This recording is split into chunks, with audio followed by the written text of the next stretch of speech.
ओम शांति। बहुतों को ये अहंकार रहता है, हम तो सरेंडर हूं। अरे याद बिगर क्या बन सकेंगे? बताओ, डबल ताजदारी कैसे बनेंगे जब याद नहीं करते, बल सरेंडर है। और थोड़ा ही समझाए बाबा को तो मुझपत कैसे पाएंगे? बताओ, याद का चार्ट नहीं, याद करते नहीं, सिर्फ एक सरेंडर हो जाने से आपके सिर पे डबल सिरताज हो जाएगा क्या? याद नहीं करते, अंदर की धारणाएं मजबूत नहीं, टाइम पास करते रहते हैं, वो वैल्यू नहीं। पहले दास दासियां बनते बनते फिर पिछाड़ी में थोड़ा मिल जाएगा। अगर कुछ किया ही नहीं, ज्ञान जीवन में नहीं, योग की धारणा पक्की नहीं, अगर कुछ किया ही नहीं तो राजा रानी कैसे बन जाएंगे? भले आप संपूर्ण सरेंडर हुए हो। सरेंडर का जीवन माना एग्जाम्पल। सरेंडर कौन माना? वो अपने जीवन का एग्जाम्पल देता है कि देखो मुझे क्या प्राप्ति हुई है, इसीलिए तो सरेंडर हुआ। तो फिर भले सरेंडर हो, लेकिन डबल सिरताज कैसे बनाए उसको? तो बहुतों को ये अहंकार रहता है, हम तो सरेंडर हूं। अरे याद बिगर क्या बन सकेंगे? दास दासी बनने से तो साहूकार प्रजा बनना अच्छा है।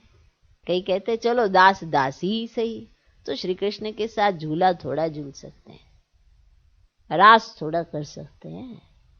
उनके जो मित्र होंगे वो तो क्या होंगे तो आप समझ ही सकते हो। फिर वो तो दास दासी भी कोई कृष्ण के साथ थोड़े ही झूल सकेगी? ये बहुत समझने की बातें हैं, इसमें बड़ी मेहनत करनी पड़ेगी। थोड़े में खुश नहीं होना है।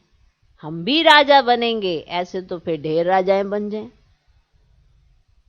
माना पुरुषार्थ नहीं, याद की यात्रा नहीं, और सोचे हम तो राजा बन जाएंगे, ऐसे तो फिर पता नहीं कितने राजा बन जाए। बाप कहते हैं पहली मुख्य है याद की यात्रा। सिर्फ बैठ जाने को याद की यात्रा नहीं कहते, चिंतन वैसा होना चाहिए। अब बैठे हैं ऐसे तो आप देखोगे कहीं बुजुर्ग भी घंटों घंटों बैठे रहते हैं, लेकिन खुश नहीं हो पाते। तो वो क्या है? खुशी नहीं है जीवन में। चेहरा मुरझाया हुआ, लटका हुआ, खुश नहीं है, शक्ल ही ऐसे हो गई है, पता नहीं कैसा चिंतन चलता है अंदर। अब याद की यात्रा करे तो खुश भी रहे और हर चीज भी अच्छे से समझ में आए। ये जो समझ भी नहीं आती तो वो भी याद की यात्रा नहीं होती, तो भी तो समझ नहीं आती। ना मुरली सुन पा रहे हैं, ना योग कर पा रहे हैं, तो बताओ स्थिति कैसी होगी? जरा जरा सी बात फील होने लगेगी, इतनी सी बात फील होने लगेगी, जरा सी, जबकि भूल अपनी ही होगी, पर इतनी सी बात फील होने लगेगी। अहंकार आ जाएगा। ये अहंकार जो जन्म ले रहा है, एक बार विचार करें, क्या ये सही है? हर एक अपनी अपनी चेकिंग करे, क्यों ऐसे आ जाता है अंदर? रॉयल्टी चाहिए, जो पर्सनैलिटी में खुशी चाहिए, वो क्यों नहीं है? क्योंकि याद की यात्रा। और याद की यात्रा के बाद की स्थिति कैसी होनी चाहिए? पावरफुल होनी चाहिए, वो भी नहीं होती।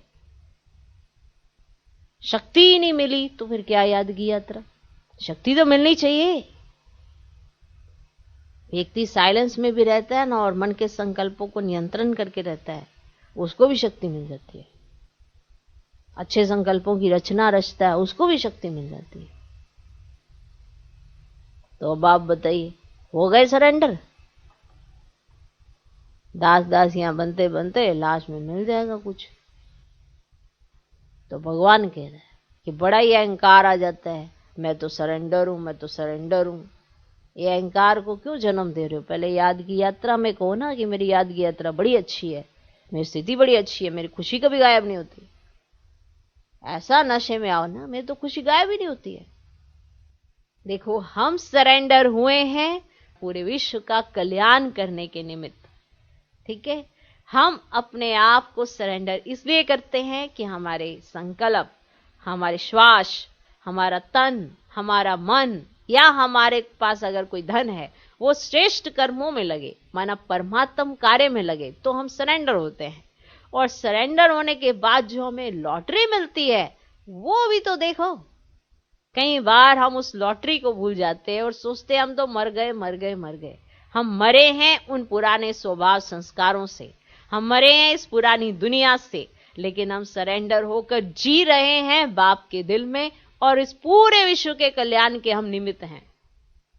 तो जीवन तो आज हम जीते हैं, लेकिन अगर सरेंडर हुए हो तो ये अहंकार कभी ना आए कि हम तो सरेंडर है तो हमें तो डबल सरताज बनना ही है, ऐसा कुछ निर्धारित नहीं है। अगर आप सेवाएं आज दिन तक नहीं करते हो तो डबल सिरताज आप कैसे बनोगे? क्योंकि आपके पास तो जो आया आपने खा के सब कुछ खत्म कर दिया। मनसा वाचा कर्मणा आपने कोई सेवा नहीं की तो आप डबल सिरताज कैसे बनोगे? तो डबल सिरताज बनने के लिए आपको मनसा वाचा कर्मणा सेवा में रहना होगा, तन मन धन से सेवा करनी होगी, तब जाके डबल सरताज बनते हैं। ओके, तो जीते जी मरने के बाद यह अहंकार ना आए कि मैं तो सरेंडर हूं। सरेंडर हो, पुण्य आत्मा बन, औरों को बनाना है, इसमें ही फायदा है। ओम शांति।